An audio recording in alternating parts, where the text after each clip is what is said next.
ಸಮಸ್ತ ಕನ್ನಡಿಗರಿಗೆಲ್ಲ ನಮಸ್ತೆ ಹೇಳ್ತಾ ಇದ್ದೀನಿ. ನಾನು ನಿಮ್ಮ ಸ್ನೇಹಿತೆ ಸರಳ.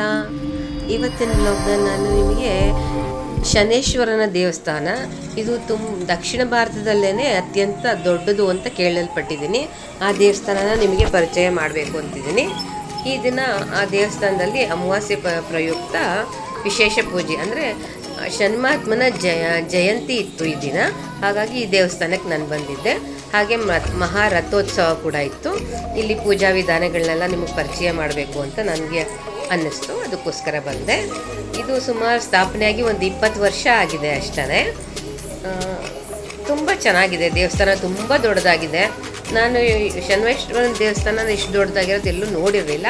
ಹಾಗಾಗಿ ನಿಮಗೆ ಇದನ್ನು ತೋರಿಸ್ಬೇಕು ಅಂತ ತೀರ್ಮಾನ ಮಾಡಿದೆ. ಇಲ್ಲಿ ನವಗ್ರಹಗಳು ಅಷ್ಟೇ ತುಂಬ ದೊಡ್ಡದಾದಂಥ ಶಿಲ್ಪಗಳನ್ನ ಇಟ್ಟಿದ್ದಾರೆ. ಶನೇಶ್ವರನ ಮೂರ್ತಿ ಕೂಡ ತುಂಬಾ ಉದ್ದಾಗಿ ದೊಡ್ಡ ಗಾತ್ರದಲ್ಲಿದೆ. ಸಾಧಾರಣ ಇದು ಅಷ್ಟೊಂದು ಶನ್ಮಾತ್ಮನ ದೇವಸ್ಥಾನಗಳು ದೊಡ್ಡದು ನಾನು ನೋಡಿರಲ್ಲ, ಕೆಲವುದು ಅಪರೂಪಕ್ಕಿದೆ ಅಂತ ಕಾಣುತ್ತೆ. ಇದು ನನ್ನ ಪ್ರಕಾರ ನನಗಿದು ಅಪರೂಪಕ್ಕೆ ಅನ್ನಿಸ್ತು. ಮತ್ತು ಅಲಂಕಾರನೂ ತುಂಬ ಚೆನ್ನಾಗಿತ್ತು. ಇಲ್ಲಿ ಒಂದು ವಿಗ್ರಹ ಇಟ್ಟಿದ್ದಾರೆ, ಆಂಜನೇಯನ ವಿಗ್ರಹ. ಎಳ್ಳೆಣ್ಣೆ ತೊಗೊಂಡು ಬಂದು ಆ ದೇವರಿಗೆ ಅಭಿಷೇಕ ಮಾಡಿದ್ರೆ ಜನ್ಮಾತ್ಮ ಪ್ರಸನ್ನ ಆಗ್ತಾನೆ ಅನ್ನೋದು ನಂಬಿಕೆ, ಜನರ ನಂಬಿಕೆ ಆಗಿರುತ್ತೆ. ಈ ದೇವಸ್ಥಾನದಲ್ಲಿ 26ನೇ ತಾರೀಕು ಮೇನಲ್ಲಿ ಸೋಮವಾರ ಬೆಳಗ್ಗೆಯಿಂದ ಕುಲದೇವತಾ ಪ್ರಾರ್ಥನೆ, ಸ್ವಸ್ತಿ ವಾಚನ, ಗಣಪತಿ ಪೂಜೆ, ಪುಣ್ಯಾಹ ವಾಚನ, ತೃತೀಯ ಗಣಾರ್ಚನೆ, ಧ್ವಜಾರೋಹಣ, ಆದಿವಾಸ ಹೋಮ, ಗಣಹೋಮ ಎಲ್ಲ ಇತ್ತು. ರಾತ್ರಿ ಬೇರಿತಾಡನ ವಾಸ್ತು ರಕ್ಷಾ ಹೋಮ ಕೂಡ ಇತ್ತು. ಮತ್ತು ಮಂಗಳವಾರದಲ್ಲಿ ಆದಿವಾಸ ಹವನ, ಗ್ರಹಯಾಗ, ಶನಿ ಶಾಂತಿ ಮತ್ತು ರಥೋತ್ಸವ ಇತ್ತು. ಅದು ಕೂಡ ರಥೋತ್ಸವ ನೋಡಿ ತುಂಬ ಚೆನ್ನಾಗಿತ್ತು. ಇದು ಉತ್ಸವ ಮೂರ್ತಿ. ಇಲ್ಲಿ ಕಳಶನ ಪೂಜೆಗೋಸ್ಕರ ಅಂತ ರೆಡಿ ಮಾಡ್ತಾಯಿದ್ರು. ಈ ಭಟ್ರ ಹೆಸರು ಶ್ರೀಧರ ಅಡಿಗರು ಅಂತ ಅಂದ್ಬಿಟ್ಟು ತುಂಬ ಚೆನ್ನಾಗಿ ಪೂಜಾ ಪುಣ್ಯಕಥೆ ಎಲ್ಲ ಮಾಡಿಕೊಡ್ತಾರೆ. ನಾನು ಇವ್ರ ಹತ್ರ ಸುಮಾರು ಪೂಜೆನ ಮಾಡೋದನ್ನು ನೋಡಿದ್ದೀನಿ ಕೂಡ.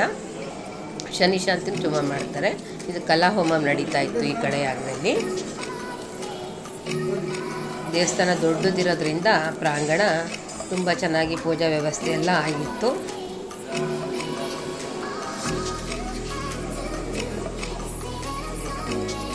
ಮತ್ತು ಇಲ್ಲಿ ನೋಡಿ ಸೂರ್ಯಗ್ರಹ ಮಂತ್ರ ನಾನೆಲ್ಲ ತೋರಿಸ್ತೀನಿ ನಿಮಗೆ. ಎಷ್ಟು ದೊಡ್ಡದಾಗಿದೆ ಅಂದರೆ ದೇವರ ವಿಗ್ರಹಗಳು. ಹೊರಗಡೆ ಅಂತೂ ಸೂರ್ಯನ ರಥ, 7 ಕುದುರೆಗಳ ರಥನ ಮೇಲ್ಗಡೆ ಕೆತ್ತಿದ್ದಾರೆ, ವಿಗ್ರಹ ಸ್ಥಾಪನೆ ಮಾಡಿದ್ದಾರೆ. ತುಂಬ ಚೆನ್ನಾಗಿದೆ ದೇವ್ರದ್ದು ವಿಗ್ರಹಗಳೆಲ್ಲ ದೊಡ್ಡದಾಗಿದೆ. ಇಲ್ಲಿ ಎಳ್ಬತ್ತಿ ಹಚ್ಚೋದಕ್ಕೂ ಕೂಡ ತುಂಬ ಚೆನ್ನಾಗಿ ಮಾಡಿದ್ದಾರೆ ನೋಡಿ. ಇದು ರಥ ನಾವಿನ್ನೂ ಪ್ರತಿಷ್ಠಾಪನೆ ಮಾಡಿರಲಿಲ್ಲ. ಹೋಮಗಳೆಲ್ಲ ಅವನ್ನೆಲ್ಲ ಹಾಕಬೇಕಾಗಿತ್ತಲ್ಲ, ಅದರ ಮೇಲೆ ಸ್ಥಾಪನೆ ಆಗಿತ್ತು. ಈ ವಿಗ್ರಹದ ಸಾಗವಾನಿ ಮರದಿಂದ ಕೆತ್ತಿರುವಂಥ ವಿಗ್ರಹದ ಕೆತ್ತನೆ ಕೆಲಸ ಅಂತೂ ತುಂಬಾ ಸುಂದರವಾಗಿತ್ತು. ನನಗಂತೂ ನೋಡಿ ತುಂಬಾ ಖುಷಿ ಆಯಿತು.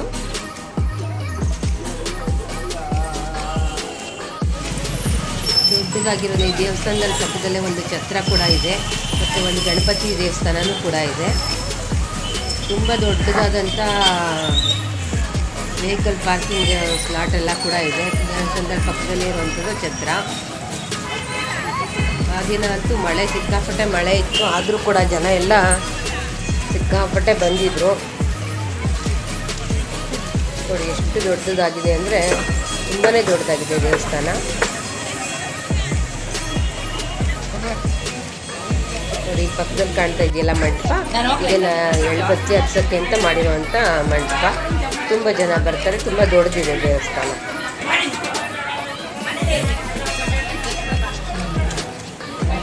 ಇದು ಸ್ಥಾಪನೆ ಆಗಿದ್ದು ಧರ್ಮಸಿಂಗ್ ಮುಖ್ಯಮಂತ್ರಿ ಆಗಿದ್ರಲ್ಲ, ಆ ಕಾಲದಲ್ಲಿ ಈ ದೇವಸ್ಥಾನದ ಶಂಕುಸ್ಥಾಪನೆ ಆಗಿದ್ದು.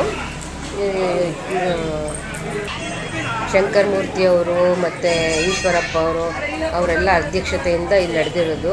ಪ್ರಸನ್ನನಾಥ ಸ್ವಾಮೀಜಿ ಇನಾಗ್ರೇಷನ್ ಮಾಡಿದರು. ದ್ವಾರಪಾಲಕರಿದ್ದಾರೆ ಇಲ್ಲಿ. ಇನಾಗ್ರೇಷನ್ನು ಕೂಡ ನಾನು ನೋಡಿದ್ದೆ, ತುಂಬ ಚೆನ್ನಾಗಾಗಿತ್ತು. ಆರ್ಎನ್ ಶೆಟ್ಟಿ ಖ್ಯಾತ ಉದ್ಯಮಿ, ಪಾರು ರಘುನಾಥ್ ರಾವ್, ಮೀರಾ ಅಜೀಜ್ ಅಹಮದ್, ಚಂದ್ರಕುಮಾರ್ ಎಲ್ಲರ ಹೆಸರು ಇದೆ ಇಲ್ಲಿ.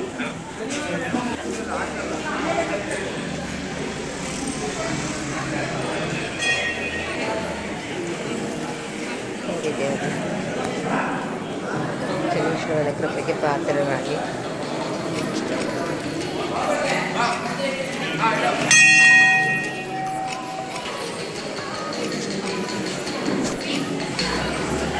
ಇಲ್ಲಿ ಒಂದು ಮಂಡಲ ಬರೀತಾ ಇದ್ರು.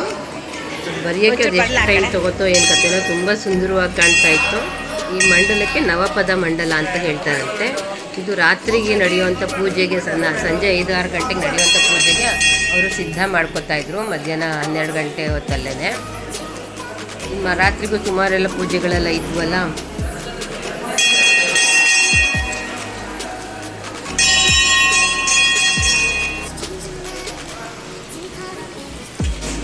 ನವಪದ ಮಂಡಲ ಅಂತ ಇದ್ರ ಮೇಲೆ ಕಲ್ಸಿ. ಪೂಜೆ ಯಾವಾಗ ಮತ್ತೆ? ಸಂಜೆ ಮತ್ತೆ ಉಂಟಾ ಪೂಜೆ? ಎಷ್ಟೊತ್ತಿಗೆ? ತೀರ್ಥ ಪ್ರಸಾದ ಎಲ್ಲ ಕೂಡ ಇತ್ತು ನೋಡಿ. ರಥೋತ್ಸವ ಸ್ಟಾರ್ಟ್ ಆಗ್ತಾ ಇತ್ತು. ತುಂಬ ಜನ ಇದರಲ್ಲಿ ಎಲ್ಲ ಛತ್ರಿ ಹಿಡ್ಕೊಂಡು ನಿಂತಿದ್ದಾರೆ. ತುಂಬ ಮಳೆ ಬರ್ತಾ ಇತ್ತು. 12:30 ಎಷ್ಟೊತ್ತಿಗೆ ಅಂತ ಮುಹೂರ್ತ ಇಟ್ಟಿದ್ದಲ್ಲ, ಅದನ್ನು ತಪ್ಪಿಸೋ ಹಂಗಿಲ್ಲ ಅಂತ ಹೇಳಿ ರಥೋತ್ಸವನ ಸ್ಟಾರ್ಟ್ ಮಾಡಿಬಿಟ್ರು. ಒಳಗಡೆ ಇರುವಂಥ ವಿಗ್ರಹ ಮುದ್ದಾಗಿತ್ತು.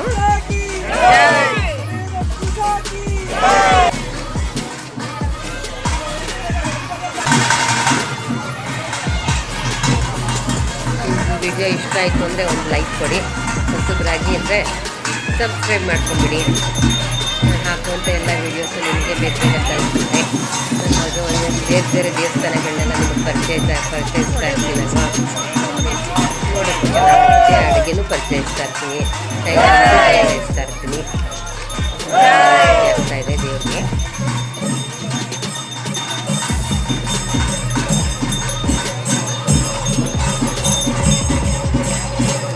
ಕಾಣಲ್ಲ, ಹತ್ರದಿಂದ ನೋಡ್ಬಿಡಿ.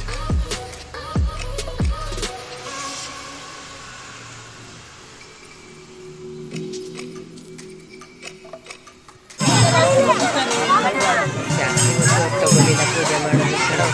ಯಾಕೆಂದರೆ ಮಳೆ ಸಿಕ್ಕಾಪಟ್ಟೆ ಬರ್ತಿತ್ತಲ್ಲ, ಜನ ನೆನ್ಕೊಂಡೇ ಎಲ್ಲ ನೋಡ್ತಾ ಇದ್ರು.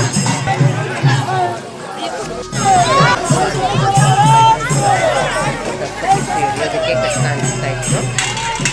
ರಥ ಮಾತ್ರ ಭಾರಿ ಮುಗ್ಧ ಕಾಣ್ತಾ ಇತ್ತು.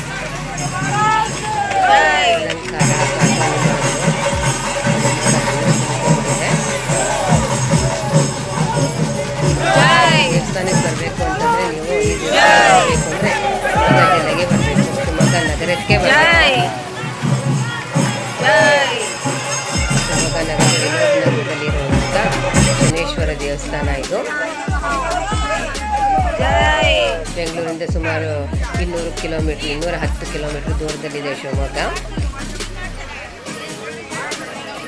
ಶಿವಮೊಗ್ಗದಲ್ಲಿ ಈ ಥರ ಹೆಸರಾಂತ ಸ್ಥಳಗಳು ಕೂಡ ತುಂಬಾ ಚೆನ್ನಾಗಿರುವಂಥ ಇದ್ದಾವೆ. ನೀವೆಲ್ಲ ಶಿವಮೊಗ್ಗದ ಪ್ರಯಾಣ ಬೆಳೆಸಬೇಕು ಅಂತ ನನ್ನ ಅಭಿಪ್ರಾಯ. ಮಾತಿನ ಕೃಪೆಗೂ ಪಾತ್ರರಾಗಿ ಅನ್ನೋದು ಇಷ್ಟ ಆಗಿರುತ್ತೆ. ಆಮೇಲಿಂದ ಪ್ರಸಾದ ವ್ಯವಸ್ಥೆ ಇತ್ತು. ಚೌಲ್ಟ್ರಿ ಇದೆ ಅಂತ ಹೇಳಿದ್ರಲ್ಲ, ಶಿವಮೊಗ್ಗಗಳ ಚೌಲ್ಟ್ರಿ ಅಂತ, ತುಂಬ ದೊಡ್ಡ ಚೌಲ್ಟ್ರಿ. ಆ ಥರ ಎಲ್ಲರಿಗೂ ತುಂಬ ಪ್ರಸಾದ ವ್ಯವಸ್ಥೆ ಮಾಡಿದ್ವಿ ದೇವಸ್ಥಾನದ ವತಿಯಿಂದ. ಪ್ರಸಾದ ಅಂದರೆ ಮಾಮೂಲಿ ಮದುವೆ ಊಟ ಇದ್ದಂಗೆ ಇತ್ತು ನೋಡಿ. ಇದು ಯಜ್ಞಶಾಲೆ. ಇಲ್ಲಿ ಯಾವುದಾದ್ರೂ ಹೋಮ ಹವನಗಳೆಲ್ಲ ಮಾಡೋದಿದ್ರೆ ಈ ಯಜ್ಞಶಾಲೆಯಲ್ಲಿ ಮಾಡ್ತಾರೆ. ಮತ್ತು ಇಲ್ಲಿ ಒಂದು ಸಣ್ಣ ಗಣಪತಿ ದೇವಸ್ಥಾನ ಕೂಡ ಇದೆ. ಚೌಲ್ಟ್ರಿಗೆ ಬಂದವರು ಗಣಪತಿ ಪೂಜೆ ಮಾಡಬೇಕು ಅಂದರೆ ಈ ದೇವಸ್ಥಾನದಲ್ಲಿ ಮಾಡ್ಬೋದು. ಇದೇ ಶಿವಮೊಗ್ಗ ಚೌಲ್ಟ್ರಿ.